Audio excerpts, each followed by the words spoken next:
بلی پالتو بلی گوشت خور ممالیہ جانور ہے۔ ایک اندازے کے مطابق انسان نے بلی کو قریباً 10,000 پہلے سدھایا یا پالتو بنایا۔ آج بلی عام پالتو جانوروں میں سے ایک جانور ہے۔ افریقی جنگلی بلیوں کی کئی اقسام کو پالتو بلی کے آباء و اجداد سمجھا جاتا ہے، مگر ہم آپ کو بتائیں گے کہ بلی کو کیوں اور کس لیے پیدا کیا گیا۔ تو دیکھتے رہیے ہماری ویڈیو، سبسکرائب کریں، لائک کریں، شیئر کریں تاکہ آپ کو ہر آنے والی نئی ویڈیو کی اپڈیٹس ملتی رہیں۔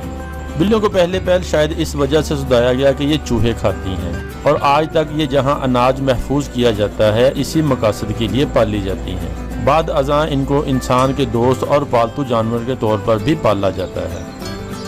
پالتو بلیوں کے جسم پر لمبے اور چھوٹے بال ہوتے ہیں جن کی بنیاد پر ان کی اقسام اور نسلوں کا تعین کیا جاتا ہے۔ بلی کا خاندان یا گربہ خو جانوروں میں عموماً بڑی اور چھوٹی بلیاں شمار ہوتی ہیں۔ بڑی بلیاں جیسے ببر، شیر، چیتا، تیندوا، باغ وغیرہ ہیں، اور چھوٹی بلیوں کی کئی اقسام ہیں جن میں زیادہ تر پالتو ہیں۔ بڑی بلیاں عموماً جنگلی ہوتی ہیں اور خطرناک ہو سکتی ہیں۔ اسلام میں بلی حلال نہیں ہے، لیکن اس کو پاکیزہ اور طاہر حیوان میں شمار کیا جاتا ہے۔ جو بلیاں کسی کی ملکیت نہ ہوں انہیں پالنے میں کوئی حرج نہیں۔ صحیح بخاری اور صحیح مسلم میں عبداللہ بن عمر سے حدیث ثابت ہے کہ رسول کریم صلی اللہ علیہ وآلہ وسلم نے فرمایا، ایک عورت کو بلی کی وجہ سے عذاب دیا گیا۔ اس عورت نے بلی کو باندھ دیا حتیٰ کہ وہ مر گئی، اور وہ اسے نہ تو کھانے کو کچھ دیتی تھی اور نہ پینے کے لیے، اور نہ ہی اسے چھوڑا کہ وہ زمین کے کیڑے مکوڑے کھائے۔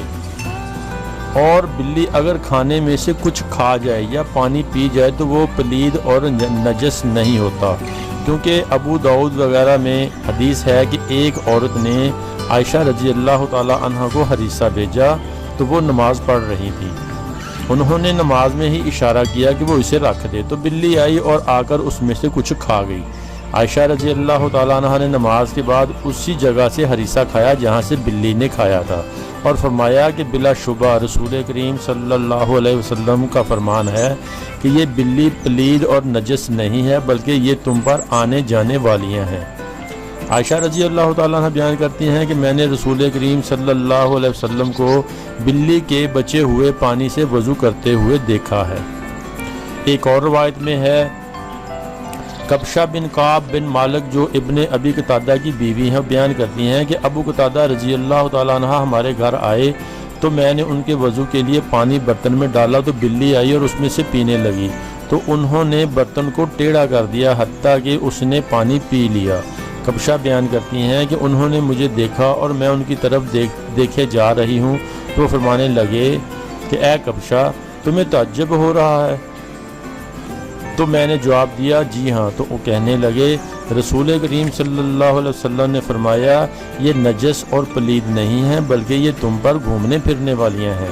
ان دونوں کی روایات کو امام بخاری اور دار قطنی وغیرہ نے صحیح کہا ہے۔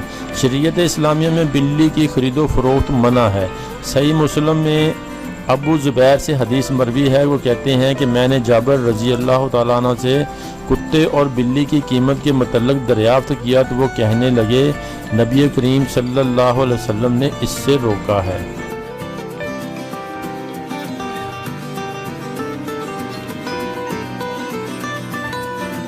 بلی کو عربی میں سنور کہا جاتا ہے۔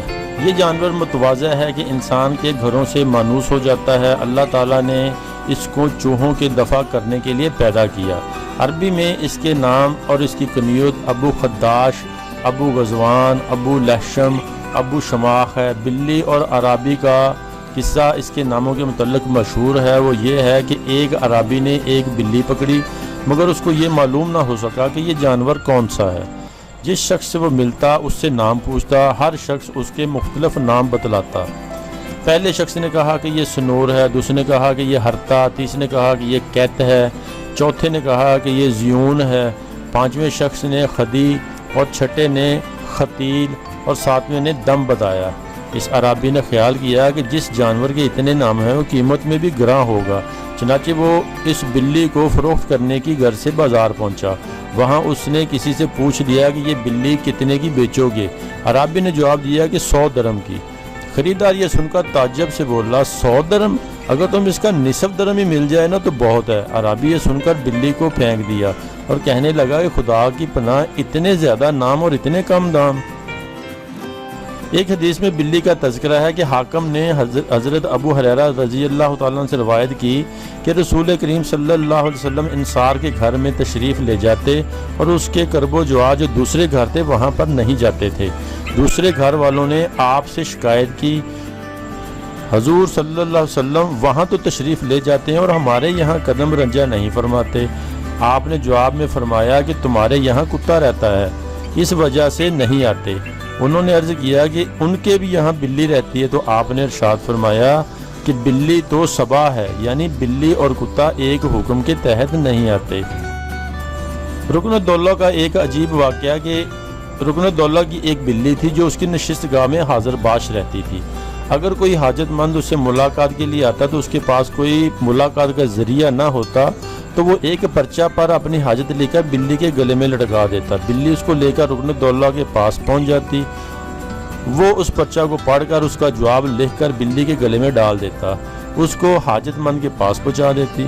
بیان کیا جاتا ہے کہ جب نوح علیہ السلام کی اہل کشتی کو چوہوں سے اذیت پہنچنے لگی تو آپ نے شیر کی پیشانی پر ہاتھ پھیرا، جس سے شیر کو چھینک آئی اور چھینک کے ساتھ بلی نکل پڑی۔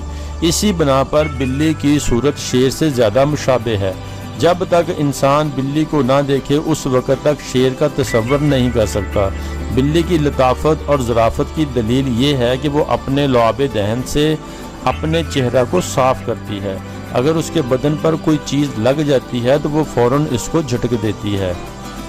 جب موسم سرما کا آخر ہوتا ہے تو نر کی شہوت میں ہیجان پیدا ہوتا ہے۔ جب مادہ تولید کی سوزش سے اس کو تکلیف ہونے لگتی ہے تو وہ بہت چیختا ہے۔ جب تک کہ وہ مادہ خارج نہیں ہوتا اس کو سکون نہیں آتا۔ جب بلی کو بھوک لگتی ہے تو وہ اپنے بچوں کو کھا جاتی ہے، اور یہ بھی بیان کیا جاتا ہے کہ وہ شدت محبت سے ایسا کرتی ہے۔ بلی جب پیشاب کرتی ہے تو اس کو چھپا دیتی ہے تاکہ چوہا اس کو سونگنے نہ پائے اور سونگن کر بھاگ نہ جائے، کیونکہ چوہا اس کے بول و براز کو پہچانتا ہے۔ پیشاب کا خانہ کر کے اول وہ اس کو سونگتی ہے اور جب دیکھتی ہے کہ بو زیادہ سخت ہے تو اس کو مٹی وغیرہ میں ڈھانپ دیتی ہے تاکہ بدبو اور جرم دونوں چیزیں چھپ جائیں۔ علامہ زمخشری رحمۃ اللہ علیہ فرماتے ہیں کہ اللہ تعالیٰ نے بلی کو یہ سمجھ بوجھ اس وجہ سے دی تاکہ انسان اس سے عبرت حاصل کریں اور وہ بھی اپنا بول و براز پوشیدہ کر دیا کریں۔ جب بلی کسی گھر سے مانوس ہو جاتی ہے تو یہ بلی کسی دوسری بلی کو وہاں آنے نہیں دیتی۔ اگر کوئی آ جاتی ہے تو دونوں میں سخت لڑائی ہونے لگتی ہے۔ اس کی وجہ بظاہر یہ معلوم ہوتی ہے کہ دونوں کے اندر رقابت کی آگ سلگ جاتی ہے۔ گھریلو بلی یہ خیال کرتی ہے کہ کہیں مالک غیر بلی سے مانوس نہ ہو جائے اور میری خوراک میں شریک نہ کر دے، اور اگر شریک نہ کرے تو مالک کی محبت نہ بٹ جائے۔ اگر بلی کسی وقت مالک کی کوئی ایسی چیز چرا لیتی ہے جو مالک نے احتیاط سے رکھی ہوتی ہے تو بلی اس ڈر سے کہیں ماری نہ جاؤں بھاگ جاتی ہے۔ مالک اپنے پاس سے جب اس کو دفع کرتا ہے تو خوش آمد کرنے لگتی ہے اور اپنا بدن اس کے پیروں پر مس کرنے لگتی ہے۔ وہ ایسا اس وجہ سے کرتی ہے، وہ خیال کرتی ہے کہ خوش آمد کرنے سے اس کو اپنے مقصد کی معافی مل جائے گی۔ اللہ تعالیٰ نے ہاتھی کے دل میں بلی کا خوف رکھ دیا، کیونکہ ہاتھی جب بلی کو دیکھ لیتا ہے تو بھاگ جاتا ہے، کیونکہ یہ مشہور ہے کہ اہل ہند میں ایک لشکر جس میں ہاتھی بھی تھے بلی کی بدولت شکست کھا گیا۔ بلی کی 3 قسمیں ہیں، اہلی، وحشی اور سنور الزباد۔ اہلی اور وحشی دونوں کے مزاج میں غصہ ہے، زندہ جان کر یہ پھاڑ کر کھا جاتی ہیں۔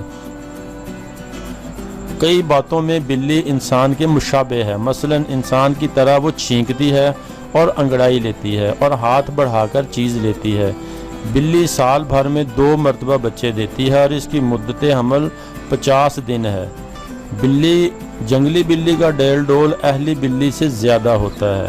جنگلی بلی اور گھریلو بلی کا کھانا حرام ہے۔ دلیل وہ حدیث ہے جس میں آپ نے ارشاد فرمایا کہ بلی درندوں میں سے ہے اس سے آپ کا منشا حکم بیان کرنا ہے۔ جس طریقہ پر درندوں کا گوشت حرام ہے، اسی طریقہ پر بلی کا گوشت بھی حرام ہے۔ حضرت جابر رضی اللہ تعالیٰ سے یہ حدیث نقل کی گئی کہ حضرت صلی اللہ علیہ وسلم نے بلی کے کھانے سے منع فرمایا ہے۔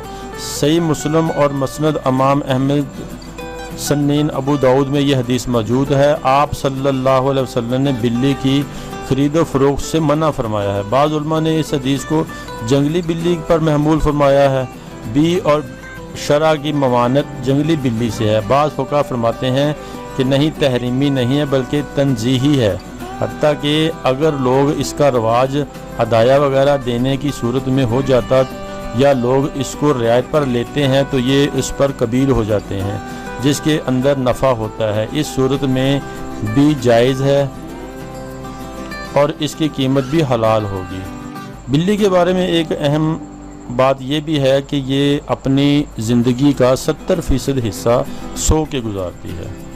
تو دوستو، آپ کو ہماری ویڈیو پسند آئے تو سبسکرائب کریں، لائک کریں، شیئر کریں تاکہ آپ کو آنے والی نئی ویڈیو کی اپڈیٹس ملتی رہیں۔